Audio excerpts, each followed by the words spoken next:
இறைவனை தேடும் இதயங்களுக்கு வணக்கம். இன்னைக்கு நம்ம காணொலியில் என்ன பார்க்க போறோம் அப்படின்னா, நம்மளுடைய திருத்தந்தை நம்மளுடைய பெண்கள் தினத்தை முன்னிட்டு ஒரு முக்கியமான ஒரு செய்தியை சொல்லி இருக்கிறாங்க.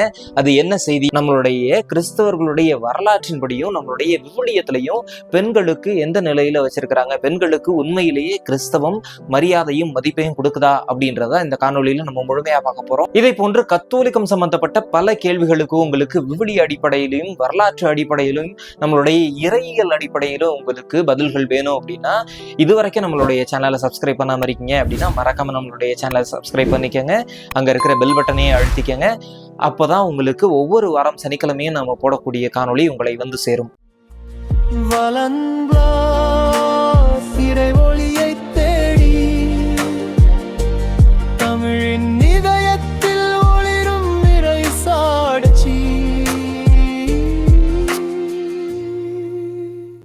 ஜியோவானா அப்படின்ற பெண்மணி நம்மளுடைய திருத்தந்தைக்கு எழுதின கடிதத்திலையும், குறிப்பாக அந்த கடிதத்துல இருந்த ஒரு மிகப்பெரிய கேள்விக்கும் தான் நம்மளுடைய திருத்தந்தை இன்றைய நாள்ல மிகப்பெரிய ஒரு பதிலை கொடுத்திருக்கிறாங்க.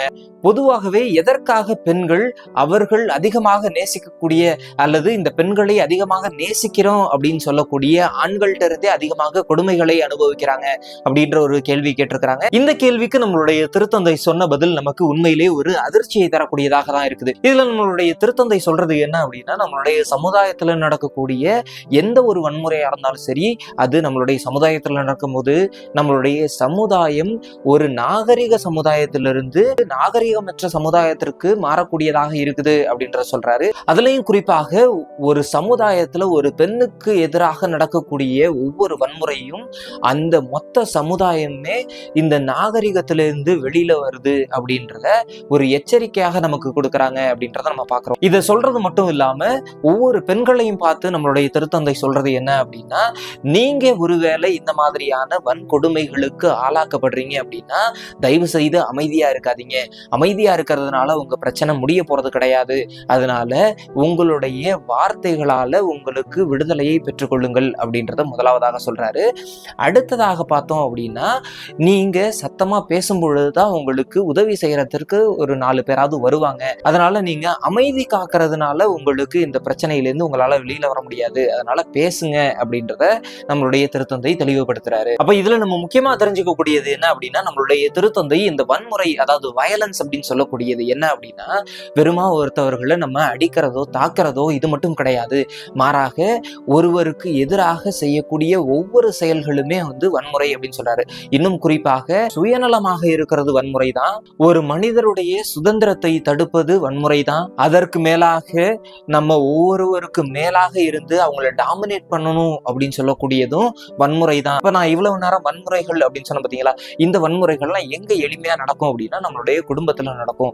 அப்போ இந்த மாதிரியான வன்முறைகள் நம்மளுடைய குடும்பத்துல இருக்கு அப்படின்னா அது காலப்போக்குல நம்ம மேல ஒரு வெறுப்பாகவும் நம்மளுடைய ஒரு உறவுல விரிசல் ஏற்படக்கூடியதாகவும் இருக்கும் அப்படின்றதையும் நமக்கு தெளிவுபடுத்துறாங்க. அப்போ இந்த மாதிரியான வன்முறைகள்ல இருந்து நமக்கு ஒரு விடுதலை கிடைக்கணும் அப்படின்னா இங்க ஒரு பனிஷ்மெண்ட் கொடுக்கணும்னு கிடையாது. மாறாக அவர்களுக்கு சரியான கல்வியை தரணும் அப்படின்றதையும் நம்மளுடைய திருத்தந்தை தெளிவுபடுத்துறாங்க. இந்த எஜுகேஷன் அப்படின்னு சொல்லக்கூடியது எதை பற்றின எஜுகேஷன் மற்றும் எங்க இருந்து இந்த எஜுகேஷன் நமக்கு கிடைக்கும் அப்படின்னு நம்ம கேட்டோம் அப்படின்னா, இது ஒவ்வொரு குடும்பத்திலிருந்தும் நமக்கு கிடைக்கணும், ஒவ்வொரு பள்ளிகள்ல இருந்தும் கிடைக்கணும், ஒவ்வொரு ஆலயங்கள்லையும் இதை பத்தி பேசணும் அப்படின்றதை நமக்கு தெளிவுபடுத்துறாங்க. இது எதை பற்றினது அப்படின்னு நம்ம பார்த்தோம் அப்படின்னா, ஒவ்வொரு மனிதரையும் நம்ம சமமாக மதிக்கிறதுக்கான ஒரு கல்வியாக இருக்கணும் அப்படின்றத நமக்கு தெளிவுபடுத்துறாங்க. அடுத்ததாக நம்மளுடைய திருத்தந்தை இன்னொரு முக்கியமான விஷயத்த சொல்றாரு.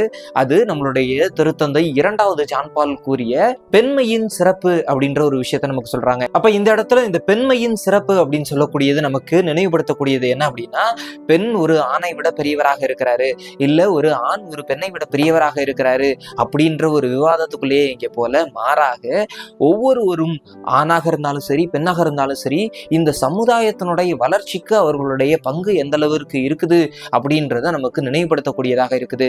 இன்னும் உங்களுக்கு எளிமையாக புரிய மாதிரி நான் சொல்லணும் அப்படின்னா, ஒரு பெண்ணால மட்டும்தான் இந்த தாய்மை அப்படின்ற ஒரு நிலையை அடைய முடியும். அப்போ இதை இயற்கையே இவர்களுக்கு கொடுத்த ஒரு கொடையாக இருக்குது.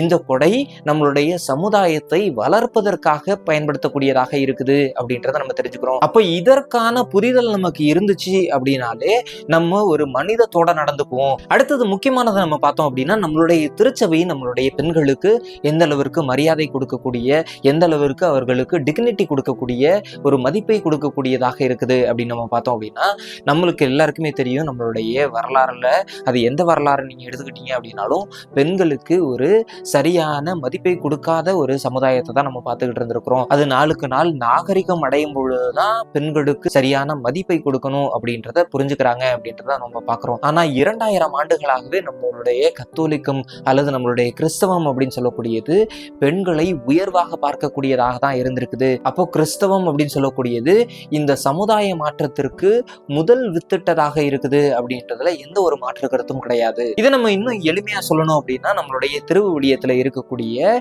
தொடக்க நூல்ல மனிதர்களுடைய படைப்பின் வரலாறை நம்ம படிச்சோம்னாலே நமக்கு எந்த அளவிற்கு ஆணும் பெண்ணும் சமமாக மதிக்கப்படுகிறார்கள் அப்படின்றத நமக்கு தெளிவாக தெரியும். ஒரு ஆணையும் ஒரு பெண்ணையும் படைத்ததற்கு பிறகாக இவர்களை என் சாயலில் படைக்கிறேன் அப்படின்றத கடவுள் நமக்கு தெளிவுபடுத்துறாரு.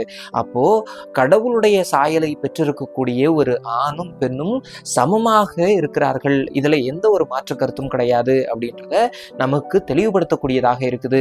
இன்னும் ஒரு படி மேல நம்ம போனோம் அப்படின்னா இயேசு கிறிஸ்து நம்மளுடைய புதிய ஏற்பாடுகள்ல நம்ம பார்த்தோம் அப்படின்னா இயேசு கிறிஸ்து எந்த அளவிற்கு ஒவ்வொரு பெண்களுக்கும் மதிப்பு கொடுக்கக்கூடியவர்களாக இருக்கிறாரு அப்படின்றத நம்ம பார்க்கிறோம். இன்னும் குறிப்பா சொல்லணும் அப்படின்னா பொது வெளிகள்ல பெண்கள்கிட்ட பேசுறதே மிகப்பெரிய ஒரு தவறாக கருதப்படக்கூடிய ஒரு இடத்துல இயேசு கிறிஸ்து சமுதாயத்தில் தாழ்த்தப்பட்டவர் அப்படின்னு சொல்லக்கூடிய ஒரு பெண்கிட்ட போயிட்டு எனக்கு தண்ணி கொடுங்க அப்படின்னு கேட்டு வாங்கி குடிக்கிறாரு அப்படின்றத பார்க்கிறோம். அதுல இன்னும் ஒரு படி மேல போய் இயேசு கிறிஸ்து அவனுடைய உயிர்ப்பு செய்தியை முதல் முறையாக அறிவிக்கிறதுக்கான ஒரு பாக்கியத்தை, ஒரு வாய்ப்பை ஒரு பெண்ணுக்கு தான் கடவுள் கொடுக்குறாங்க அப்படின்றத நம்ம தெரிஞ்சுக்கணும். அப்ப எந்த அளவிற்கு இந்த கிறிஸ்தவ வரலாற்றுல ஒரு பெண்ணுக்கு முக்கியத்துவம் வழங்கப்பட்டு கொண்டிருக்கிறது அப்படின்றத நம்ம முழுமையாக தெரிஞ்சுக்கணும். நம்மளுடைய பெண் புனிதர்கள் ஆற்றின மிகப்பெரிய சேவை, அது நம்மளுடைய இறையியலுக்கு ஆற்றின சேவையா இருக்கலாம் அல்லது நம்மளுடைய சமுதாயத்திற்கு ஆற்றின சேவையா இருக்கலாம். இது எல்லாமே எண்ணில் அடங்காதது. அதனால அன்புக்குரியவர்களே, நம்ம இன்னைக்கு காணொலியோட நிறைவு கொண்டோம். இந்த காணொலியில நம்ம முழுமையாக பார்க்கக்கூடிய ஒரு கருத்து என்ன அப்படின்னு நம்ம பார்த்தோம் அப்படின்னா நம்மளுடைய திருத்தந்தை ஒவ்வொரு மனிதருக்கும் சமமான உரிமைகள் வழங்கப்பட வேண்டும் அப்படின்றத நமக்கு தெளிவுபடுத்துறது மட்டும் இல்லாம ஒவ்வொரு பெண்களுக்கும் அவர்களுக்கான மதிப்பும் மரியாதையும் பெற்றுக்கொள்ள வேண்டும் அப்படின்றத நமக்கு தெளிவுபடுத்துறாங்க.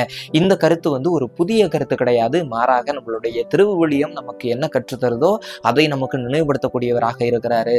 இயேசு கிறிஸ்து நமக்கு எதை வாழ்ந்து காட்டி சென்றிருக்கிறாரோ அதை நமக்கு மீண்டுமாக நினைவுபடுத்தக்கூடியவராக இருக்கிறாரு. அப்ப இந்த சோசியல் ஜஸ்டிஸ் அப்படின்னு சொல்லக்கூடியது நம்மளுடைய சமுதாயத்துல அனைவருக்கும் பொதுவான அப்படின்றத நினைவுபடுத்துறது மட்டும் இல்லாம இந்த மாதத்துல சிறப்பாக பெண்களை நம்ம நினைவு கூறுறோம். அப்போ இந்த பெண்களை நினைவு கூறும் பொழுது ஒவ்வொரு பெண்களுக்கும், அது நம்ம வீட்டுல இருக்கிற அம்மாவா இருக்கலாம், அக்காவா இருக்கலாம், தங்கச்சியா இருக்கலாம், யாரா வேணா இருக்கலாம், அவர்களுக்கு நம்ம எந்த அளவிற்கு மரியாதையும் மதிப்பையும் கொடுக்கிறோம், எந்த அளவிற்கு நம்ம அவர்களை சரிசமமாக நடத்துகிறோம் அப்படின்ற கேள்வியை நமது உள்ளங்களில் எழுப்பி இருக்கிறார். இன்னும் குறிப்பாக இந்த தவ காலத்துல ஒருவேளை நம்மளும் வன்முறைகளை கையாளக்கூடியவர்களாக இருக்கிறோம் அப்படின்னா அதற்காக மனம் வருந்தி நம்மளுடைய வாழ்க்கையை புதுப்பித்து இயேசுவோடு நமது உறவை மேம்படுத்தக்கூடியவர்களாக நம்ம இருப்போம் அப்படின்னு சொல்லிட்டு இந்த காணொலி உங்களுக்கு ஒரு நல்ல பயனுள்ள காணொலியாக இருந்திருக்கும் அப்படின்னு நம்புறேன்.